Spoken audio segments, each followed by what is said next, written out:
കർത്താവിൻ്റെ നാമം വാഴ്ത്തപ്പെടുമാറാകട്ടെ. വന്നുയർന്ന എല്ലാവർക്കും വന്ദനം.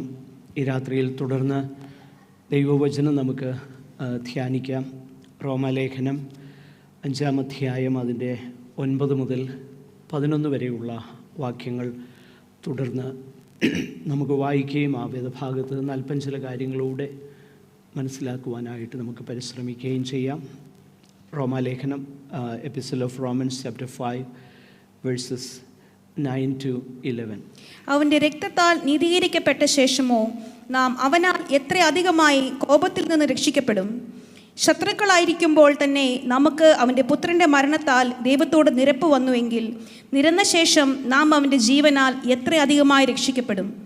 അത്രയുമല്ല, നമുക്കിപ്പോൾ നിരപ്പ് ലഭിച്ചതിന് കാരണമായ നമ്മുടെ കർത്താവായ യേശുക്രിസ്തു മുഖാന്തരം നാം ദൈവത്തിൽ പ്രശംസിക്കുകയും ചെയ്യുന്നു. Praise the Lord.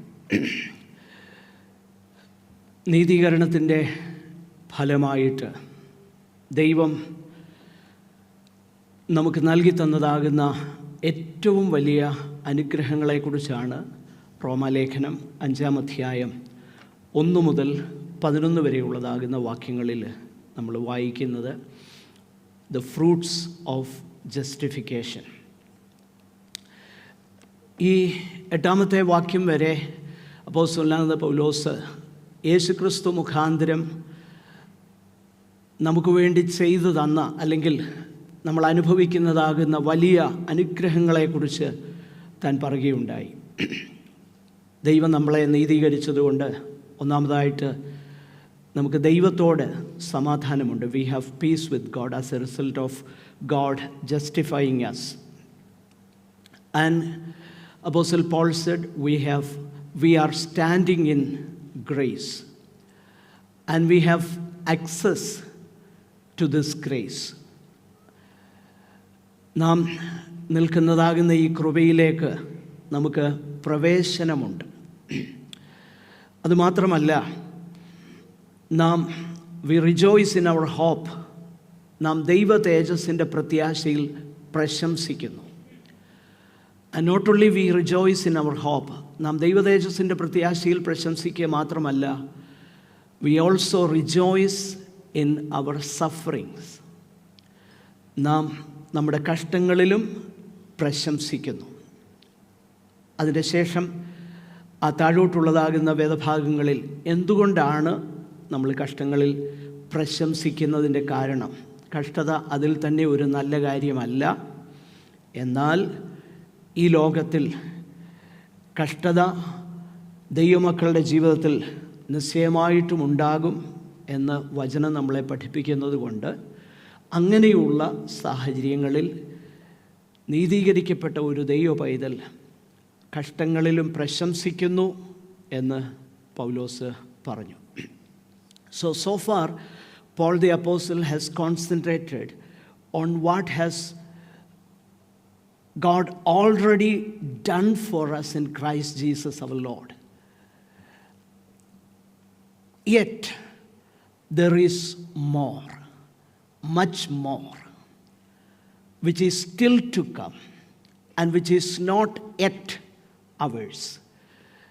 ഇതുവരെ ദൈവം നമുക്ക് വേണ്ടി ചെയ്ത അല്ലെങ്കിൽ നമ്മൾ അനുഭവിക്കുന്ന നീതീകരണത്തിൻ്റെ ഫലമായിട്ട് നമ്മൾ അനുഭവിക്കുന്ന കാര്യങ്ങളെക്കുറിച്ച് പോൾ പറഞ്ഞെങ്കിൽ, ഇനി തുടർന്ന് പറയുന്നത് വരുവാൻ പോകുന്നതാകുന്ന കാര്യങ്ങളെക്കുറിച്ചാണ്. Especially when you read those verses which we have just read, verses 9 and 10, we see a familiar New Testament tension between the already and not yet. Already and not yet. Between what Christ has accomplished at his first coming and what remains to be done at his second. Or between our past and our future salvation. അപ്പോൾ ഈ 9-10 വാക്യങ്ങൾ നമ്മൾ ശ്രദ്ധിച്ച് നോക്കിക്കഴിഞ്ഞാൽ പൗലോസ് അതുവരെ പറഞ്ഞ കാര്യങ്ങൾ കൂടാതെ ഇനിയും ക്രിസ്തുവേശുവിൽ അവിടുന്ന് നമുക്ക് നൽകി തരുന്ന അല്ലെങ്കിൽ ഉറപ്പായിട്ട് നമുക്ക് ലഭിക്കാൻ പോകുന്ന നീതീകരണത്തിൻ്റെ ഫലമായിട്ട്, just because God in Christ has justified us, we are certainly going to receive these things, Paul anticipates and he hopes. And that is why this hope doesn't put us to shame. ഈ പ്രത്യാശയ്ക്ക് ഭംഗം വരുന്നില്ല എന്ന് മുകളിൽ നമ്മൾ കണ്ടു. So hope is the main theme of this passage.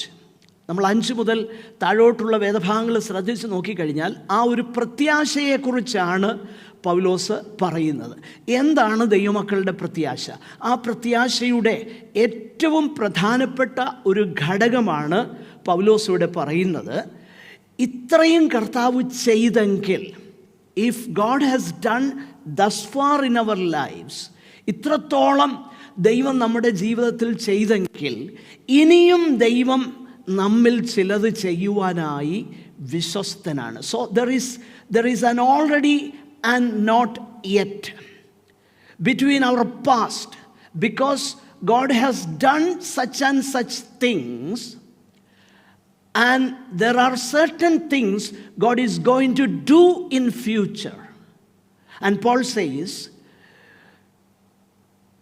we shall be saved through Christ. We shall be saved through Christ. So salvation has a future tense as well, according to the New Testament.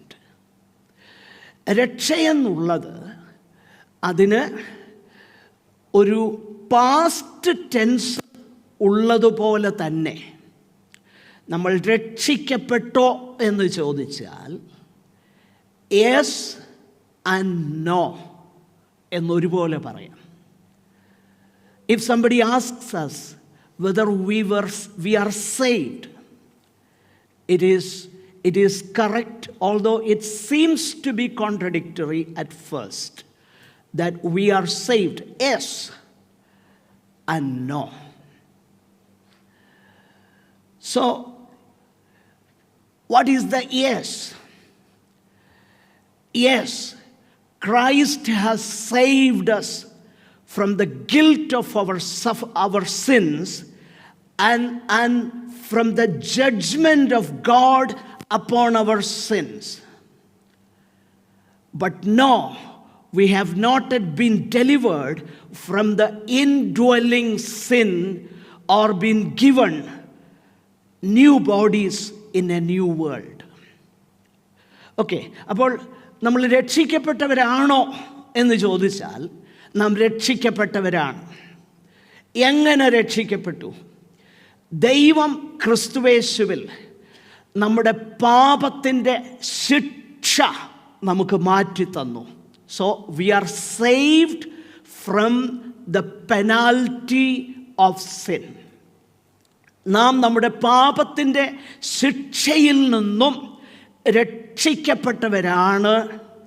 എന്നാൽ നമ്മുടെ ഉള്ളിൽ ഇപ്പോഴും വസിക്കുന്ന പാപത്തിൻ്റെ ശക്തിയിൽ നിന്നും, നാം ആയിരിക്കുന്ന പാപത്തിൻ്റെ സാന്നിധ്യത്തിൽ നിന്നും നമ്മൾ രക്ഷിക്കപ്പെട്ടിട്ടില്ല എന്ന് മാത്രമല്ല, നമ്മുടെ ആത്മാവിനെ മാത്രമല്ല കർത്താവ് വീണ്ടെടുക്കുന്നത്, നമ്മുടെ ശരീരത്തെയും കർത്താവ് വീണ്ടെടുക്കും എന്നുള്ള ആ ശരീരത്തിൻ്റെ വീണ്ടെടുപ്പാകുന്ന രക്ഷ നമ്മൾ അനുഭവിച്ചിട്ടില്ല.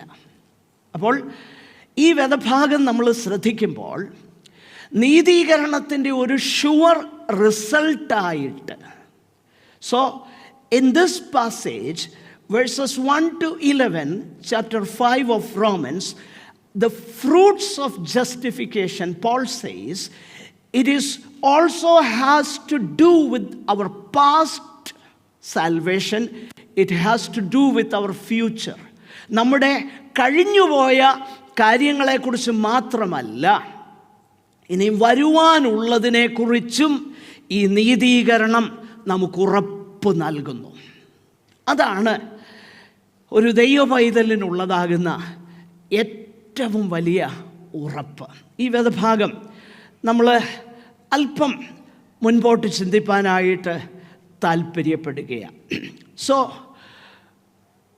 What then is the future salvation which Paul has in mind here? Paulose അർത്ഥമാക്കുന്ന we shall be saved, നാം രക്ഷിക്കപ്പെടും, 9-ാമത്തെ വാക്യത്തിൽ നമ്മൾ ശ്രദ്ധിച്ചാൽ നാം രക്ഷിക്കപ്പെടും എന്ന് പൗലോസ് പറഞ്ഞിരിക്കുന്ന ആ വരുവാനുള്ളതാകുന്ന രക്ഷ എന്താണ്?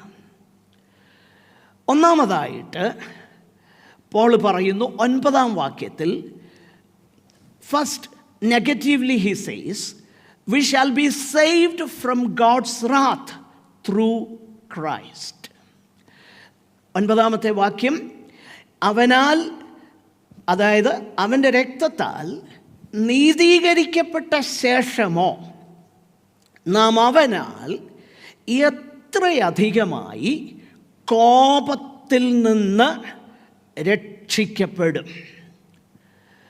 അപ്പോൾ ഒരർത്ഥത്തിൽ ദൈവത്തിൻ്റെ കോപം നമ്മിൽ നിന്ന് കാൽവറി ക്രൂശിൽ ദൈവം മാറ്റി എന്ന് നമുക്ക് നന്നായിട്ടറിയാം.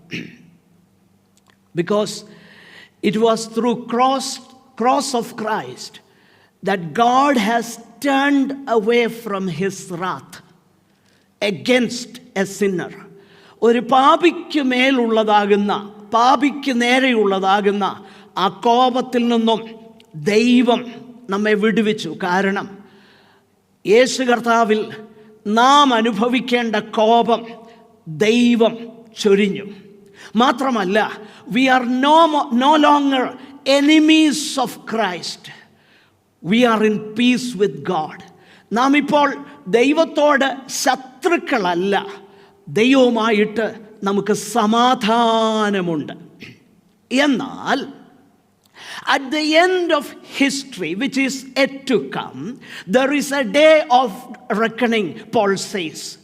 And Paul calls that day the day of God's wrath. എന്നാൽ ഇനിയും വരുവാൻ പോകുന്ന ഒരു കാലത്തെക്കുറിച്ച് പൗലോസ് അപ്പോസ്തലൻ ഈ ലേഖനത്തിൽ തന്നെ പറയുന്നുണ്ട്. ദൈവത്തിൻ്റെ കോപം വെളിപ്പെടുന്ന ഒരു ദിവസം. റോമാലേഖനം 2-ാം അധ്യായം 5-6 വാക്യങ്ങൾ നമ്മളിങ്ങനെ വായിക്കുന്നു. എന്നാൽ നിന്റെ കാഠിന്യത്താലും അനുതാപമില്ലാത്ത ഹൃദയത്താലും നീ ദൈവത്തിൻ്റെ നീതിയുള്ള വിധി വെളിപ്പെടുന്ന കോപ ദിവസത്തേക്ക് നിനക്ക് തന്നെ കോപം ചരതിച്ചു വെക്കുന്നു. 2:8 ശാഠ്യം പൂണ്ട് സത്യമനുസരിക്കാതെ അനീതി അനുസരിക്കുന്നവർക്ക് കോപവും ക്രോധവും കൊടുക്കും. അപ്പോൾ ദൈവത്തിൻ്റെ ഒരു ക്രോധം വരുന്നു. ആ ക്രോധത്തിൽ നിന്ന് thank God we are exempt. വെളിപ്പാട് പുസ്തകം നമ്മൾ പരിശോധിച്ച് നോക്കിക്കഴിഞ്ഞാൽ നമുക്കറിയാം, വെളിപ്പാട് പുസ്തകം 7കളുടെ ഒരു പുസ്തകമാണെന്നൊക്കെ വേണേൽ പറയാം. 7 മുദ്രകൾ, 7 കാഹളങ്ങൾ, 7 ക്രോധ കലശങ്ങൾ. 7 കാഹളങ്ങളും 7 ക്രോധ കലശങ്ങളും ദൈവം ഭൂമിയുടെ മേൽ ചൊരിയുവാൻ പോകുന്ന ആ ക്രോധത്തെക്കുറിച്ചാണ് വിവരിക്കുന്നത്. വെളിപ്പാട് പുസ്തകം 16-ന്റെ അവസാനം മുതൽ 17, 18 അധ്യായങ്ങൾ നമ്മൾ ശ്രദ്ധിച്ചാൽ there is a system behind this. ഒരു ദൈവത്തോട് എതിർത്ത് നിൽക്കുന്ന ഒരു വ്യവസ്ഥിതിയുണ്ട്. ആ വ്യവസ്ഥിതിയെ വിളിച്ചിരിക്കുന്നത് ഇങ്ങനെയാണ്: മഹദിയാം ബാബിലോൺ, ബാബിലോൺ ദ ഗ്രേറ്റ്. ആ വ്യവസ്ഥിതി എന്ന് പറയുന്നത് അത് economical, religious and political system hand in hand or in alliance with and against God. അതായത് സാമ്പത്തികമായിട്ടും അല്ലെങ്കിൽ രാഷ്ട്രീയമായിട്ടുള്ള ശക്തിയും പിന്നെ ആ റിലീജിയസ് ആയിട്ടുള്ള ആ വലിയ നാമധേയ റിലീജിയോസിറ്റിയും ദൈവത്തിൻ്റെ ആരാധനയ്ക്ക് നേരെ ഓപ്പോസിറ്റ് ആയിട്ടുള്ള പിശാചിനെ വണങ്ങുന്നതിലേക്ക് മനുഷ്യനെ കൊണ്ട് ചെന്നെത്തിക്കുന്ന ഒരു സിസ്റ്റം ഇവിടുണ്ട്.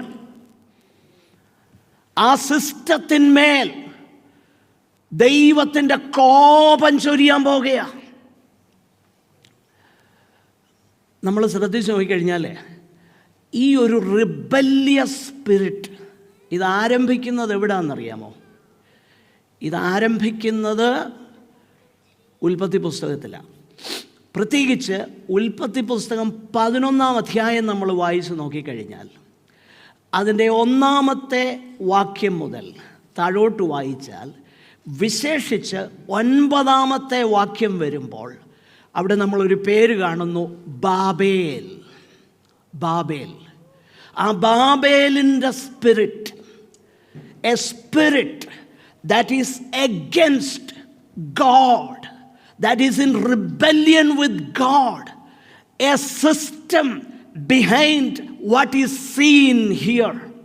ഒരു വലിയ സിസ്റ്റം ഉണ്ട്, ഒരു വ്യവസ്ഥിതിയുണ്ട്. അതാണ് തുടങ്ങിയതാ. ആ system, as the days go by, it will accumulate strength, and finally in a person it will embody all the dark forces. The devil will incarnate in a person, and that person is called Antichrist. ആ ആൻറ്റൈക്രൈസ്റ്റ് എന്ത് ചെയ്യുമെന്നറിയാമോ? മനുഷ്യൻ്റെ allegiance ദൈവത്തിങ്കിൽ നിന്ന് മാറ്റി മൃഗത്തെ വണങ്ങുവാനായിട്ട് അവനെ വശീകരിക്കും. ആ വശീകരണ ശക്തിക്ക് ഭയങ്കര പവറാണ്. അതിൻ്റെ കാര്യം എന്നറിയാമോ? അതിൻ്റെ കാരണം സകലവിധമാകുന്ന, അതുകൊണ്ടാണ് നമ്മൾ വെളിപ്പാട് പുസ്തകം വായിച്ചു നോക്കിയാൽ 17-ാം അധ്യായം വായിച്ചാൽ അതിൻ്റെ ആരംഭത്തിൽ അതിനെ വിശദീകരിച്ചിരിക്കുന്നത് to give us the seductive power of this system. John the Apostle uses the word harlot, and it is so seductive. വളരെ വശീകരണ ശക്തിയുള്ളതാണ്. അതുകൊണ്ടാണ് ആ മഹാവെള്ളങ്ങൾക്കുമീതെ ഇരിക്കുന്ന വേശ്യയെ ഞാൻ കാണിച്ചു തരാമെന്നാണ് പറയുന്നത്. The word use there harlot, വേശ്യ എന്ന് പറയുന്നു. So much power. ആ റിലീജിയസ് സിസ്റ്റം, പൊളിറ്റിക്കൽ പവർ, ഇതെല്ലാം തന്നെ. ഇതുകൊണ്ടാണ് നമ്മൾ യോശുവയുടെ പുസ്തകത്തിൽ നമ്മൾ വായിക്കുന്നുണ്ട്, ഇസ്രായേൽ മക്കളിൽ ഒരാൾ അവൻ കണ്ടു മോഹിച്ചത് എന്തൊക്കെയാണെന്നറിയാമോ? ഒരു ബാബിലോണ്യ അങ്കിയായിരുന്നു. നോക്കി, A Babylonian robe. He looked at it, he was so attracted to it, he took it, and as a result of what happened, എന്നോ സംഭവിച്ചെന്ന് നമുക്കറിയാം അല്ലേ? So the spirit is always there. Even today the spirit is there. ദൈവത്തിൻ്റെ കോപം അതിന്മേൽ വരാൻ പോകുകയാണ്. അതുകൊണ്ട് യോഹന്നാൻ്റെ സമയത്ത് തന്നെ, വെളിപ്പാട് പുസ്തകം എഴുതുമ്പോൾ തന്നെ ഒരു വലിയ വാണിംഗ് ദൈവജനത്തോട് പറഞ്ഞു.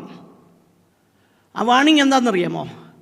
വെളിപ്പാട് പുസ്തകം 18-ാം അധ്യായം 5-6 വാക്യങ്ങൾ വായിച്ചോ പെട്ടെന്ന്. അവളുടെ പാപം ആകാശത്തോളം കുന്നിച്ചിരിക്കുന്നു. 4 മുതൽ വായിച്ചു. 4 വേറൊരു ശബ്ദം സ്വർഗത്തിൽ നിന്ന് പറയുന്നതായി ഞാൻ കേട്ടത്, എന്റെ ജനമായുള്ളവരെ, അവളുടെ പാപങ്ങളിൽ കൂട്ടാളികളാകാതെയും അവളുടെ ബാധകളിൽ ഓഹരിക്കാരാകാതെയും ശ്രദ്ധിക്കണം ആ വാക്ക്. ബാധകളിൽ ഓഹരിക്കാരാകും. എങ്ങനെയാണെന്നറിയാമോ? മുകളിലത്തെ വാക്യം കണ്ടോ? വായിച്ചു. അവളുടെ പാപങ്ങളിൽ കൂട്ടാളികളാകാതെ. ബാബിലോണിന്റെ പാപങ്ങളിൽ കൂട്ടാളികളായാൽ എന്തി കൂട്ടാളിയാകും? ബാധകളിൽ ഓഹരി കിട്ടുമെന്ന്. സോ അതുകൊണ്ട് എന്തോ ചെയ്യണം ദൈവജനം? അവളെ വിട്ടോടിപ്പോരുവിൻ. ഇതെന്ന് പറഞ്ഞ വാക്കാ? 1-ാം നൂറ്റാണ്ടിൽ പറഞ്ഞതാ. So it is applicable for the church in every generation until the Lord comes back. നമ്മുടെ വെളിപ്പാട് പുസ്തക വ്യാഖ്യാനമൊക്കെ ഭയങ്കര ഫോൾട്ടിയാണ്. അതിനെതിരെ പറഞ്ഞാൽ ദുരുപദേശകനാണെന്ന് പറഞ്ഞു കളയും. പക്ഷേ ഐ ഡോണ്ട് കെയർ. വളരെ ഫോൾട്ടിയാണ്. എന്താ? അതെന്നോ എപ്പോഴോ സംഭവിക്കാൻ പോകുന്ന ഒരു കാര്യമാണ്. ഇതൊന്നും ഞങ്ങളെ ബാധിക്കാൻ പോകുന്നില്ലെന്ന്. നോ, പിശാചിൻ്റെ വലിയ വഞ്ചനയായത്. സോ 1-ാം നൂറ്റാണ്ടിൽ തന്നെ പറയുകയാണ്, എൻ്റെ ജനമേ,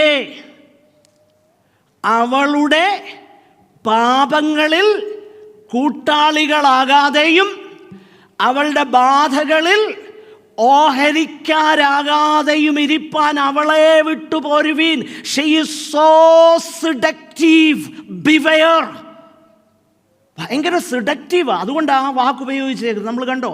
കാരണം 17-ാം അധ്യായം വീട്ടിൽ പോയി വായിച്ചു നോക്ക്. വെളിപ്പാട് പുസ്തകം ഭയങ്കര അട്രാക്ഷനാണ് അതിനോട്. ആ അട്രാക്ഷനെ, അതിൻ്റെ ആ മീനിങ് നമുക്ക് തരാൻ വേണ്ടിയിട്ടാണ് ആ സിംബോളിക് ലാംഗ്വേജ് അവിടെ ഉപയോഗിച്ചേക്കുന്നത്. ഇതല്ലാതെ പിന്നെ പോപ്പോ ഒന്നും അല്ല കേട്ടോ. അതൊക്കെ തെറ്റാ. പോപ്പ അതിൻ്റെ മണ്ടയ്ക്ക് പോപ്പൊന്നും അല്ലെന്നേ. It was the right from the beginning and it will be there as the end is nearing. അവസാനം വരുന്തോറും ഇതിൻ്റെ ശക്തി കൂടിക്കൊണ്ടിരിക്കുക. കാരണം ഫൈനൽ വാറിന് വേണ്ടി പിശാച് തയ്യാറെടുത്തുകൊണ്ടിരിക്കുക. ദൈവത്തോടുള്ള റിബല്യൻ തുടങ്ങിയത് ഏദനിൽ തുടങ്ങി. നമ്മൾ എന്താ പറയുന്നത്, ജനസിസ്, ബുക്ക് ഓഫ് ജനസിസിൽ അത് തുടങ്ങിയെങ്കിൽ അത് നിമിത്തം അതിനകത്ത് നമ്മളിതൊക്കെ പറയുമ്പോഴേ എനിക്കറിയാം ഞാൻ അല്പം സ്ലോയിലാണ് പോകുന്നത്. എങ്കിലും പറയാനായിട്ട് എൻ്റെ ഹൃദയത്തിലേക്ക് വന്നത് ഞാൻ പറഞ്ഞു മുമ്പോട്ട് പോട്ടെ. എല്ലാ കാലത്തും ദൈവജനത്തിൻ്റെ ശത്രുവായിരുന്നു ബാബിലോൺ. അതറിയാമോ? ഓൾഡ് ടെസ്റ്റ്മെൻറ്റിൽ അങ്ങനെ ആയിരുന്നു. Babylon was the great enemy of God's people. അവസാനം ദൈവത്തിൻ്റെ വലിയ ഇൻ്റർവെൻഷനിൽ കൂടെ അവരെ വിടുവിച്ചെടുത്തോണ്ട് പോരുന്നത്. If God had not intervened kindly it would have been such a disaster. But God will do that. That is another thing. Because God is faithful. ദൈവത്തിൻ്റെ വിശ്വസ്തത നിമിത്തം ബാബിലോണിൽ നിന്ന് അവരെ രക്ഷിച്ചു. ബാബിലോൺ എപ്പോഴും ദൈവജനത്തിൻ്റെ എനിമിയായിരുന്നു. അപ്പോൾ ആ ബാബിലോണിൻ്റെ മേൽ, ഈ വ്യവസ്ഥിതിയുടെ മേൽ വലിയ കോപം വരികയാണ്. അപ്പോൾ ദൈവജനത്തോട് പറയുക, യോഹന്നാൻ പറയുക, എന്താ പറയുന്നേ? അവളുടെ പാപങ്ങളിൽ കൂട്ടാളികളാകരുത് എന്ന് പറഞ്ഞാൽ don't be attracted with this. പലരും ദൈവഭക്തിയെക്കാളും വലുത് അവർക്ക് ഈ ലോകത്തിലെ ആദായമാണ്. ഈ ലോകത്തിലെ ആദായത്തിനു വേണ്ടി വിശുദ്ധിയും വേർപാടും കളഞ്ഞു കുളിച്ചാൽ നിശ്ചയമായിട്ടും we are under the wrath. അത് നമ്മൾ മറന്നു പോകരുത്. കാരണം അതുകൊണ്ടാണ് വാണിംഗ് തരുന്നത്. വാണിംഗ് വെറുതെ പറയുന്നതല്ല. വാണിംഗ് എന്ന് പറയുന്നത് ഇറ്റ് ഈസ് വെരി ഇമ്പോർട്ടൻറ്റ്. പക്ഷെങ്കിൽ ഇവിടെ നമ്മൾ കാണുന്ന ഒരു കാര്യം, ആ റാത്ത് വരുന്നതിന് മുൻപ് എഫേസ്യർ 5:6 വ്യർത്ഥവാക്കുകളാൽ ആരും നിങ്ങളെ ചതിക്കരുത്. ഈ വക നിമിത്തമല്ലോ ദൈവകോപം അനുസരണം കെട്ടവരുടെ മേൽ വരുന്നത്. അനുസരിക്കാതിരിക്കുന്നവരുടെ മേൽ എന്തോ വരുന്നു? ദൈവകോപം വരുന്നു. മാത്രമല്ല, യേശു കർത്താവ് പറഞ്ഞ വാക്കുകൾ യോഹന്നാൻ 5:24, ആമേൻ ആമേൻ ഞാൻ നിങ്ങളോട് പറയുന്നു, എൻ്റെ വചനം കേട്ടെന്നെ അയച്ചവനെ വിശ്വസിക്കുന്നവന് നിത്യജീവനുണ്ട്. അവൻ ന്യായവിധിയിലാകാതെ മരണത്തിൽ നിന്ന് ജീവങ്കലേക്ക് കടന്നിരിക്കുന്നു. അപ്പോൾ നമ്മൾ ഒന്നാമതായിട്ട് ഒരു ദൈവ പൈതലിൻ്റെ ഭാഗ്യാവസ്ഥ എന്താ? ഇവിടെ നമ്മൾ വായിക്കുന്നത്, അവൻ്റെ രക്തത്താൽ നീതീകരിക്കപ്പെട്ട ശേഷമോ, യേശു കർത്താവിൻ്റെ കാൽവറി ക്രൂശിൽ ചൊരിയപ്പെട്ട രക്തത്താൽ ദൈവം നമ്മളെ നീതീകരിച്ചു. അതുകൊണ്ട് ആ നീതീകരണത്തിൻ്റെ ഫലമായിട്ട്, റിസൾട്ടായിട്ട് ഇവിടെ ദൈവവചനം പ്രോമിസ് ചെയ്യുന്ന ഒരു കാര്യം, കോപത്തിൽ നിന്ന് രക്ഷിക്കപ്പെടും. So negatively, number 1, Paul says, we shall be saved from God's wrath because of the shed blood of the Lord Jesus Christ on the cross of Calvary, and because of his blood we have been justified. And secondly, verse 10, and positively, we shall be saved through his life. ശത്രുക്കളായിരിക്കുമ്പോൾ തന്നെ അവൻ്റെ പുത്രൻ്റെ മരണത്താൽ ദൈവത്തോട് നിരപ്പ് വന്നു എങ്കിൽ, നിരന്ന ശേഷം നാം അവൻ്റെ ജീവനാൽ എത്ര അധികമായി രക്ഷിക്കപ്പെടും. അപ്പോൾ ഇവിടെ പൗലോസ് പറയുന്ന ഒരു കാര്യം, why we shall be saved through his life. He says, because Jesus, who died for our sins and who was raised from death and lives, and means his people to experience for themselves the power of his resurrection. അപ്പോൾ ഇവിടെ പറയുകയാണ്, നാം അവൻ്റെ മരണത്താൽ തന്നെ ദൈവത്തോട് നമുക്ക് നിരപ്പ് വന്നുവെങ്കിൽ, നിരന്ന ശേഷം അവൻ്റെ ജീവനാൽ എന്ന് പറഞ്ഞാൽ യേശു കർത്താവ് ഉയർത്തെഴുന്നേറ്റതുകൊണ്ട് അവൻ്റെ ജീവനാൽ, now we share his life in union with Christ. കർത്താവുമായിട്ടുള്ളതാകുന്ന ആ ഒരുമയിൽ, ആ യൂണിയനിൽ, ആ ജീവൻ നമ്മൾ പങ്കിടുകയാണ്. പൗലോസ് പറയുകയാണ്, എന്നാൽ ഒരു ദിവസം വരുന്നു, we shall be saved, we shall be resurrected. ഈ ഒരു കാര്യത്തെക്കുറിച്ച്, ഈ വരുവാൻ പോകുന്ന ആ ജീവനെക്കുറിച്ച്, അവൻ്റെ ജീവൻ മുഖാന്തരം എത്രയധികമായിട്ട് നമ്മൾ രക്ഷിക്കപ്പെടും എന്നുള്ളതാകുന്ന ആ കാര്യത്തെക്കുറിച്ചാണ് റോമാലേഖനം 8-ാമത്തെ അധ്യായത്തിൽ പൗലോസ് വിശദമാക്കുന്നത്. So here only as a sketch Paul explains how we shall be saved through his life, but he will explain that in a greater detail in chapter 8 of Romans. So the best is yet to come. The best. പൗലോസോട് പറയുന്ന ഒരു കാര്യം, അത് ഇനിയും വരാനായിട്ട് പോകുന്നതേ ഉള്ളൂ. So we are eagerly looking forward our full and final salvation. Okay, so നമ്മുടെ രക്ഷയുടെ, ആ സമ്പൂർണ്ണ രക്ഷയുടെ, അതിനുവേണ്ടി നമ്മൾ പ്രത്യാശയോടെ കാത്തിരിക്കുകയാണ്. So how can we be sure about it? അങ്ങനെ പ്രത്യാശയോടെ നമുക്ക് കാത്തിരിക്കാൻ അതിൻ്റെ ഉറപ്പെന്താ? എന്താണ് അതിൻ്റെ ഉറപ്പ്? ആ ഉറപ്പിനെ കുറിച്ചാണ് ഈ 2 വാക്യങ്ങൾ നമ്മളോട് പറയുന്നത്. It is a kind of, if something has happened in the past, something else will happen in future. That is the kind of argument Paul makes here in these verses. So how can we be sure of our future salvation? Or to put it, how can we have a sure assurance of our future? How can I be sure about it, that I'll be there? When the roll is called up yonder, I'll be there. How can I be sure about it? എന്തുകൊണ്ട് ഞാൻ അവിടെ കാണുമെന്ന് വീണ്ടെടുക്കപ്പെട്ട, യേശു കർത്താവിൻ്റെ രക്തത്താൽ ശുദ്ധീകരിക്കപ്പെട്ട, ദൈവത്തോട് നിരപ്പ് പ്രാപിച്ച, ആ കോപത്തിൽ നിന്ന് രക്ഷിക്കപ്പെട്ട ഒരു ദൈവ പൈതലിന് എങ്ങനെ അത് ഉറപ്പാക്കാനായിട്ട് കഴിയും? പോൾ പറയുക in verse 9, we have been justified. നാം നീതീകരിക്കപ്പെട്ടു. And verse 10, we are reconciled. നമുക്ക് ദൈവത്തോട് നിരപ്പ് വന്നു.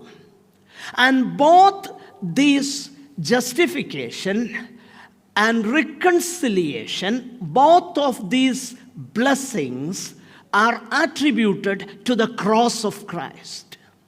ഓക്കെ, നമ്മുടെ നിരപ്പിനെക്കുറിച്ചും നീതീകരണത്തെക്കുറിച്ചും ഈ രണ്ട് കാര്യങ്ങളും, ഈ രണ്ട് അനുഗ്രഹങ്ങളെക്കുറിച്ച് പൗലോസ് പറയുമ്പോൾ അതിൻ്റെ രണ്ടിൻ്റെയും അടിസ്ഥാനം യേശു കർത്താവിൻ്റെ ക്രൂശാണ്. അങ്ങനെയെങ്കിൽ ഇവിടെ പൗലോസ് പറയുന്ന ഒരു കാര്യം, we were reconciled to God through the death of his son. അവൻ്റെ രക്തത്താൽ നീതീകരിക്കപ്പെട്ട ശേഷമോ നാം അവനാൽ എത്രയധികമായി കോപത്തിൽ നിന്ന് രക്ഷിക്കപ്പെടും. അപ്പോൾ ഈ കാര്യത്തിൻ്റെ ഉറപ്പെന്താ? 10ാമത്തെ വാക്യം. അതിൻ്റെ അടിസ്ഥാനം, it was when we were enemies of God. നോക്കുക, നാം ദൈവത്തോട് ശത്രുക്കളായിരിക്കുമ്പോഴാണ് God reconciled us in Christ Jesus with him. അപ്പോൾ ദൈവത്തോട് ശത്രുക്കളായിരിക്കുമ്പോൾ തന്നെ ദൈവം നമ്മെ തൻ്റെ പുത്രൻ്റെ മരണത്താൽ തന്നോട് നിരപ്പിച്ചെങ്കിൽ, അപ്പം പാപികൾക്കു വേണ്ടി പുത്രനെ അയച്ചെങ്കിൽ, ദൈവം തന്നെ ഈ ഭൂമിയിൽ കടന്നു വന്നെങ്കിൽ, യേശു കർത്താവിൻ്റെ കാൽവറി രക്തത്താൽ അല്ലെ കാൽവറിയിലെ മരണത്താൽ പാപികളും ബലഹീനരും ദൈവത്തോട് ശത്രുക്കളുമായിരുന്നവർക്ക് വേണ്ടി സ്വന്തം പുത്രനെ തരാൻ മനസ്സായെങ്കിൽ, നിരന്ന ശേഷം അവൻ്റെ ജീവനാൽ എത്രയധികമായി രക്ഷിക്കപ്പെടും. See, this is the surety. This is the assurance of a child of God. When the enemy comes in like a flood, as the songwriter says,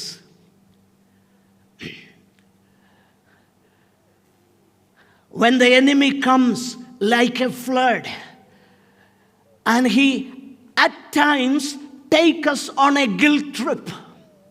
You have done this, you have done that, and God is angry with you. Tell him, if when I was an enemy of God, Christ died for me, how much more he will forgive when I am his child. Be gone, Satan, be gone. നാം പിശാച് വന്ന് പറയുന്ന പല കാര്യങ്ങളിൽ ദൈവമക്കൾ അങ്ങ് despair ആകും. No, വീണ്ടെടുക്കപ്പെട്ട യേശു കർത്താവിൻ്റെ രക്തത്താൽ വിലയ്ക്ക് വാങ്ങപ്പെട്ട ഒരു ദൈവ പൈതലിനോട് പിശാച് വന്നത് ചെവി മന്ത്രിക്കുമ്പോൾ നീ അങ്ങനെ ചെയ്തു, അത് ചെയ്തു, ദൈവം നിന്നോട് നോ, ദൈവത്തിൻ്റെ സ്നേഹം കുറയുന്നില്ല, ദൈവത്തിൻ്റെ കരുണ കുറയുന്നില്ല. ഓഫ് കോഴ്സ്, നിശ്ചയമായിട്ടും ദൈവം ബാലശിക്ഷ അയക്കും. ദൈവ പൈതലിനെ ശുദ്ധീകരിക്കും. കാരണം ബാലശിക്ഷ എന്നുള്ളത് ഒരു ദൈവ പൈതലാണ് എന്നതിൻ്റെ ലക്ഷണമാണ്. മാത്രമല്ല, ബാലശിക്ഷ ലഭിക്കുമ്പോൾ അത് ബാലശിക്ഷയാണെന്ന് നന്നായി തിരിച്ചറിയുകയും ചെയ്യാം. അത് വളരെ കൃത്യമായിട്ടറിയാം. പലപ്പോഴും നമ്മൾ ഈ ക്രിസ്ത്യൻ സഫറിങ്ങിനെ കുറിച്ചൊക്കെ പറയുമ്പോൾ, ആ സഫറിങ്ങിനെ കുറിച്ച് നേരത്തെ പറഞ്ഞല്ലോ. ക്രിസ്ത്യൻ സഫറിങ് എന്നൊക്കെ പറഞ്ഞു കഴിഞ്ഞാൽ ഒരർത്ഥത്തിൽ പറഞ്ഞ ദൈവമക്കൾക്ക് ഉള്ളതെല്ലാം കർത്താവിന് വേണ്ടിയിട്ടെന്ന് പൊതുവായിട്ട് പറയാം. എന്നാൽ സഫറിങ് തന്നെ പലതുണ്ട്. നമ്മൾ കടന്നു പോകുന്ന പല ജീവിത സാഹചര്യങ്ങളിലും ദൈവം നമ്മുടെ റഫ് എഡ്ജസ് ഒക്കെ ഒന്ന് സ്മൂതൻ ചെയ്ത് അവിടുത്തെ കൃപ നമ്മിൽ പകരാനായിട്ട് ജീവിതത്തിൽ പല അനുഭവങ്ങളിൽ കൂടെ നമ്മളെ കടത്തിവിടും. കാരണം നമ്മളെ മെച്യൂറാക്കാൻ വേണ്ടിയിട്ട്. അതിനെക്കുറിച്ചാണ് മുകളിൽ പറഞ്ഞേക്കുന്നത്, കഷ്ടത സഹിഷ്ണുതയെയും സഹിഷ്ണുത സിദ്ധതയെയും ഉളവാക്കുന്നു എന്ന് അറിഞ്ഞിട്ട് നാം കഷ്ടങ്ങളിലും പ്രശംസിക്കുന്നു. ഓക്കെ. എന്നാൽ ദൈവമക്കളെ സംബന്ധിച്ചിടത്തോളം ബാലശിക്ഷയുണ്ട്. ബാലശിക്ഷ എങ്ങനെയാണ് തിരിച്ചറിയാൻ പറ്റുന്നത്? സിമ്പിളാണ് ബാലശിക്ഷ തിരിച്ചറിയാൻ, എളുപ്പമാണ്. ഞാൻ പലപ്പോഴും ആ ഒരു ഇല്ലസ്ട്രേഷൻ ഉപയോഗിക്കാറുണ്ട്. 2 വ്യക്തികൾക്ക് കടലിൽ വലിയ ആപത്ത് നേരിട്ടു. ഒരാൾ പൗലോസ, മറ്റേയാൾ യോനായ. ഇതിലേതാ ബാലശിക്ഷയെന്ന്, ഏതാണ് ദൈവം യാത്രയിൽ അനുവദിച്ചത് എന്നുള്ളത് അറിയാൻ സിമ്പിളാണ്. ഒന്ന്, സ്വർഗീയ ദർശനത്തോട് അനുസരണക്കേട് കാണിക്കാതെ നീ യെരുശലേമിൽ എന്നെക്കുറിച്ച് സാക്ഷീകരിച്ചതുപോലെ റോമയിലും എന്നെക്കുറിച്ച് സാക്ഷീകരിക്കുമെന്ന് പറഞ്ഞു. ആ വഴിയെ പോയപ്പോൾ ദൈവത്തിൻ്റെ ഹിതപ്രകാരമുള്ള വഴിയെ പോകേണ്ടി വന്നപ്പോഴും കപ്പൽ ഛേദമുണ്ടായി. എന്നാൽ വേറൊരുവനിതാ ദൈവത്തോടുള്ള അനുസരണക്കേട് നിമിത്തം നേരെ ഓപ്പോസിറ്റിലേക്ക് പോയി.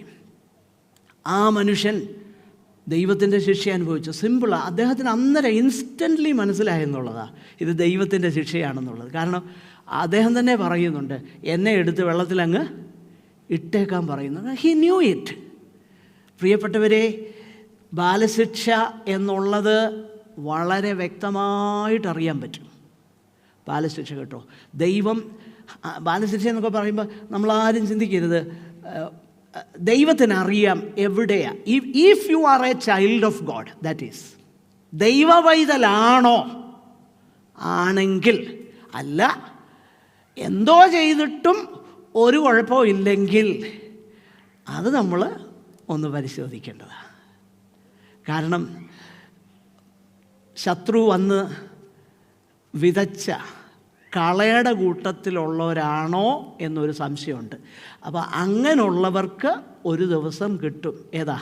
കളയെല്ലാം കൂടെ പറിച്ച് തീയിലിടും. അതാണ് കോപം. എന്നാൽ കോതമ്പ് എന്ത് ചെയ്യും? കളപ്പുരയിൽ കൂട്ടിവെക്കും. So there will be a separation, a differentiation. അപ്പം ഗോതമ്പാണെങ്കിൽ ഗോതമ്പ് കളപ്പുരയിലേക്ക് പോകും, കളയാണെങ്കിൽ കെടാത്ത തീയിലേക്ക് പോകും. അപ്പോൾ ഇതാണ് പോൾ ഇവിടെ പറയുന്നത്. ദൈവമക്കളെ സംബന്ധിച്ചിടത്തോളം എന്താണ് നമ്മുടെ ഫ്യൂച്ചറിൻ്റെ ഉറപ്പ്? ആ ഫ്യൂച്ചറിൻ്റെ ഉറപ്പ് പാസ്റ്റാണ്. എന്താ പാസ്റ്റ്? ശത്രുക്കളായിരിക്കുമ്പം തന്നെ നമുക്ക് അവൻ്റെ പുത്രൻ്റെ മരണത്താൽ ദൈവത്തോട് നിരപ്പ് വന്നു എങ്കിൽ നിരന്ന ശേഷം അവൻ്റെ ജീവനാൽ എത്രയധികമായി രക്ഷിക്കപ്പെടും. So these are the grounds on which we dare to affirm that we shall be saved. And what is the ground? The ground is, if in the past, when we were yet sinners, enemies of God, and we were ungodly, we were sinners, and in that state, if Christ died for me and made me his child, then I can rest assured that I will be saved from the coming wrath. വരാൻ പോകുന്ന കോപത്തിൽ നിന്ന് ഞാൻ രക്ഷിക്കപ്പെടും. അപ്പോൾ അതാണ്, ശത്രുക്കളായിരിക്കുമ്പോൾ തന്നെ നമുക്ക് അവൻ്റെ പുത്രൻ്റെ മരണത്താൽ ദൈവത്തോട് നിരപ്പ് വന്നുവെങ്കിൽ അവൻ്റെ ജീവനാൽ എത്രയധികമായി രക്ഷിക്കപ്പെടും. അവസാനമായിട്ട് 6-ാമതായിട്ട് 11-ാമത്തെ വാക്യത്തിൽ നീതീകരണത്തിൻ്റെ ഫലമായിട്ട് ഉണ്ടാകുന്ന ആ ഫലം അല്ലെങ്കിൽ ആ ഫ്രൂട്ടിനെ കുറിച്ച് നമ്മൾ 5 കണ്ടു. ഒന്നാമത്തെ വാക്യം, we have peace with God. രണ്ടാമത്, we have access by faith into this grace in which we stand. Verse 2, അതായത് നാം നിൽക്കുന്ന ഈ കൃപയിലേക്ക് നമുക്ക് അവൻ മുഖാന്തരം പ്രവേശനമുണ്ട്. മൂന്നാമതായിട്ട് നമ്മൾ കണ്ടു verse 2, again second part, we rejoice in the hope of glory of God. നാം ദൈവ തേജസ്സിൻ്റെ പ്രത്യാശയിൽ പ്രശംസിക്കുന്നു. 2-ാമത്തെ വാക്യം. ഇനി അതുമാത്രമല്ല, 3 മുതൽ 8 വരെയുള്ള വാക്യങ്ങൾ, we rejoice in our suffering, നാം കഷ്ടങ്ങളിലും പ്രശംസിക്കുന്നു.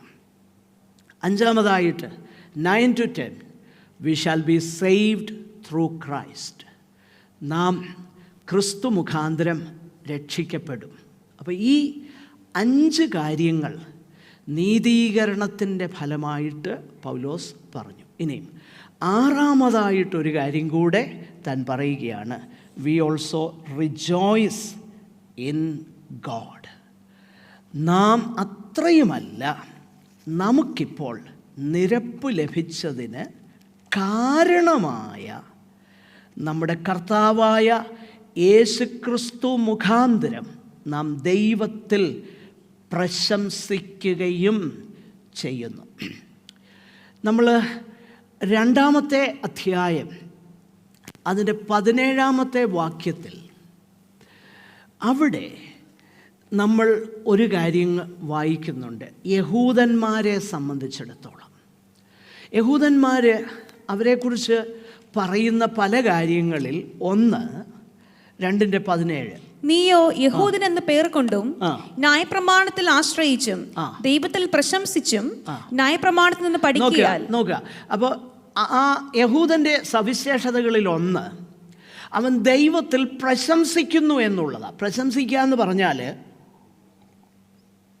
ഹി ബ്രാഗ്സ്, അവൻ പൊങ്ങച്ചം പറയുക. എന്താ അവൻ്റെ പൊങ്ങച്ചം? അവൻ്റെ പൊങ്ങച്ചം, ദൈവം എൻ്റെ പൊസഷനാണ്, ദൈവം എൻ്റെ പോക്കറ്റിലായിരിക്കുന്നത്. കാരണം ദൈവം ഞങ്ങളെയല്ലേ തിരഞ്ഞെടുത്തേ. അതാ അവൻ്റെ അഹങ്കാരം. ദൈവം അതിൽ പൊങ്ങച്ചം പറയുകയാണ്.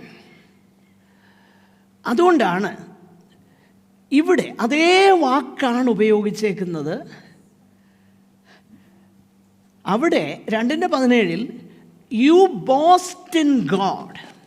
ഇവിടെ 5:11 നമ്മൾ വായിക്കുന്നു വി ബോസ്റ്റ് ഇൻ ഗോഡ്. അപ്പോൾ ഈ 2 വാക്കുകളും ഒന്ന് തന്നെയാണ്. യഹൂദൻ പറയുന്ന അവൻ ദൈവത്തിൽ പ്രശംസിക്കുന്നു എന്ന് പറയുമ്പോൾ അത് ദൈവം അവൻ്റെ ഇംഗിതമനുസരിച്ച്, അല്ലെങ്കിൽ അവനെ ദൈവം തിരഞ്ഞെടുത്തതുകൊണ്ട്, യഹൂദനെ ദൈവം തിരഞ്ഞെടുത്തതുകൊണ്ട് അവൻ്റെ വിചാരം ഇനി ദൈവം എൻ്റേതാണ്, ഇനി ഒരു കുഴപ്പമില്ല. അതുകൊണ്ട് ജാതികളെക്കുറിച്ച് കാണുമ്പോൾ ഇവർ ദൈവമില്ലാത്തവരാണ്, ഞങ്ങളുടേതാണ് ദൈവം. ഇതായിരുന്നു അവൻ്റെ അഹങ്കാരം. എന്നാൽ അതേ വാക്ക് തന്നെ ഇവിടെ ഉപയോഗിക്കുകയാണ് പൗലോസ്. എന്നാൽ ഇത് അല്പം വ്യത്യസ്തമാണ്. ഇവിടെ when the Jews brag about God, he brags because he thinks God is his exclusive property. And they have a monopoly in God. യഹൂദൻ ദൈവത്തിൽ പ്രശംസിക്കുന്നെന്ന് പറഞ്ഞാൽ അവൻ്റെ ചിന്ത ദൈവം അവൻ്റെ മാത്രമാ ദൈവം, വേറെ ആരുടേതുമല്ല, ജാതികളുടെ ദൈവം അല്ല. എന്നാൽ പിന്നീട് പൗലോസ് ചോദിക്കുന്നുണ്ട്, ദൈവം യഹൂദൻ്റെ ദൈവം മാത്രമോ? അല്ല, ജാതികളുടെയും ദൈവമല്ലയോ? അതെ, ദൈവം ഏകനാണ് എന്ന് പറഞ്ഞിട്ട് താൻ അവിടെ പറയുന്നുണ്ട്. എന്നാൽ ഈ കാര്യം നമ്മൾ ശ്രദ്ധിക്കുമ്പോൾ യഹൂദൻ അവൻ്റെ അഹംഭാവത്തിൽ നിന്ന് ദൈവത്തിൽ പ്രശംസിക്കുമ്പോൾ, ഒരു ദൈവ പൈതൽ ദൈവത്തിൽ പ്രശംസിക്കുന്നതിൻ്റെ കാരണം അഹംഭാവമല്ല, പിന്നെയോ ദൈവം എന്നെയും രക്ഷിച്ചല്ലോ എന്നുള്ള വിനയത്തിൽ നിന്നാണ് ഒരു ദൈവ പൈതൽ ദൈവത്തിൽ പ്രശംസിക്കുന്നത്. എന്തുകൊണ്ടാ അവൻ ദൈവത്തിൽ അങ്ങനെ പ്രശംസിക്കുന്നത്? Because if God had began a good work in me, not because I deserved it, and in fact I was an enemy of God, even then he loved me. And with all humility I know what he began, he will complete it.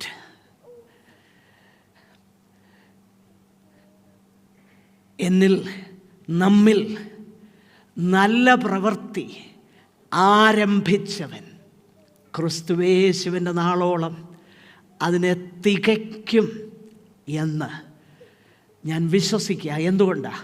അതിൻ്റെ കാരണം എനിക്ക് ഒരു യോഗ്യതയും ഇല്ലാതിരുന്നപ്പോൾ തന്നെ ദൈവം എന്നെ രക്ഷിച്ചല്ലോ, ദൈവം എന്നെ സ്നേഹിച്ചല്ലോ, ദൈവം അവിടുത്തെ മകനാക്കി മകളാക്കി എന്നെ തീർത്തല്ലോ. അങ്ങനെയെങ്കിൽ ആ ദൈവം എന്നിൽ തുടങ്ങിയ പ്രവൃത്തി ഒരു ദിവസം പൂർത്തീകരിക്കും എന്നുള്ള അകത്തെ സന്തോഷം കൊണ്ട് he exult in God. So a justified believer is known by all these qualities. ആരാ നീതീകരിക്കപ്പെട്ടവൻ? ആ നീതീകരിക്കപ്പെട്ട വ്യക്തിക്ക് അവന് മറ്റൊന്നിലും പ്രശംസിക്കാനൊന്നുമില്ല. കാരണം ബോസ്റ്റിംഗ് ഈസ് എക്സ്ക്ലൂഡഡ് എന്ന് 3:27 നമ്മൾ വായിച്ചു. കാരണം നമ്മളൊന്നും ചെയ്തിട്ടല്ലല്ലോ. ആ പഴയ പാട്ട് പറയുന്നത് പോലെ, ഒന്നും ചെയ്തിട്ടല്ലേ ഞാൻ, നിന്നുടെ കൃപ. അതാ ദൈവമക്കൾക്കറിയാം, ഞാനൊന്നും ചെയ്തിട്ടല്ല, ദൈവത്തിൻ്റെ കൃപയല്ല.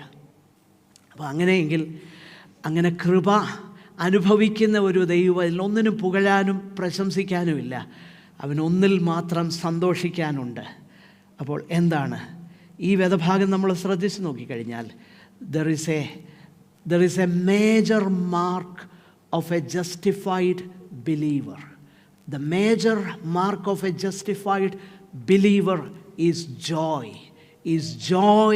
in the Lord. Joy in the Lord. അതിൻ്റെ കാര്യം എന്നാ പ്രിയപ്പെട്ടവരെ? അതിൻ്റെ കാരണം പൗലോസിലൂടെ പറഞ്ഞു, കൃപയാൽ വിശ്വാസത്താൽ നമ്മളെ നീതീകരിച്ചെങ്കിൽ നീതീകരിക്കപ്പെട്ടതിൻ്റെ ഫലമായിട്ട് ഇന്നതെല്ലാം സംഭവിക്കുന്നു. അതോർത്തുകൊണ്ട് ഒരു ദൈവ പൈതൽ എന്താ ചെയ്യുന്നതെന്നറിയാമോ? അവൻ സന്തോഷിക്കുകയാണ്.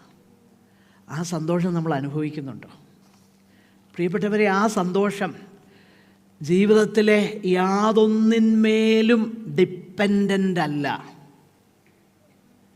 യാതൊരു കാര്യവും അതിന് സഹായമായിട്ട്, അതിന് ഊന്നുവടിയായിട്ട് നിൽക്കേണ്ട കാര്യമില്ല. ഇന്നതുണ്ടെങ്കിൽ എനിക്ക് സന്തോഷമുണ്ട്, ഇന്നോ അതിനേക്കാൾ അതീതമായിട്ട് a joy that transcends everything in life. സകല ബുദ്ധിയെയും കവിയുന്ന ദൈവിക സമാധാനമെന്ന് പൗലോസ് പറയുന്നത് പോലെ സകല സാഹചര്യങ്ങൾക്കും അതീതമായിട്ട് ഒരു ദൈവ പൈതലിന് സന്തോഷിക്കാനായിട്ട് കഴിയും. അതുകൊണ്ട് ഇതിൻ്റെ ആ സ്പിരിറ്റ്, ഇതിൻ്റെ ആ സ്വീറ്റ്നെസ് മനസ്സിലാക്കിയവരായിരുന്നു ഒരു തലമുറയ്ക്ക് മുൻപ് പാട്ടെഴുതിയ വിശുദ്ധന്മാരൊക്കെ. ഒരു പഴയ ഗാനം ഇങ്ങനെ പറയുന്നേ: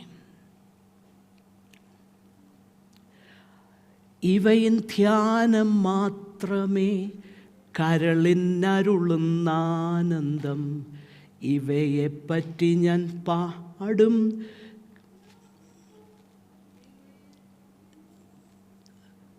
ഇവയെപ്പറ്റി ഞാൻ പാടും ഗാനം സാനന്ദം, അല്ലേ?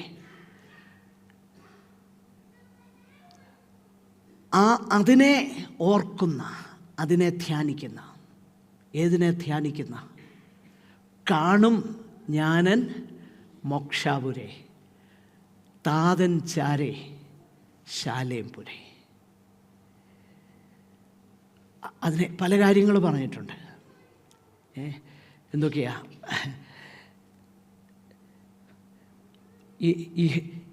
ഈ ഞാൻ ആ പാട്ടിൻ്റെ വരികൾ, ആ പാട്ട്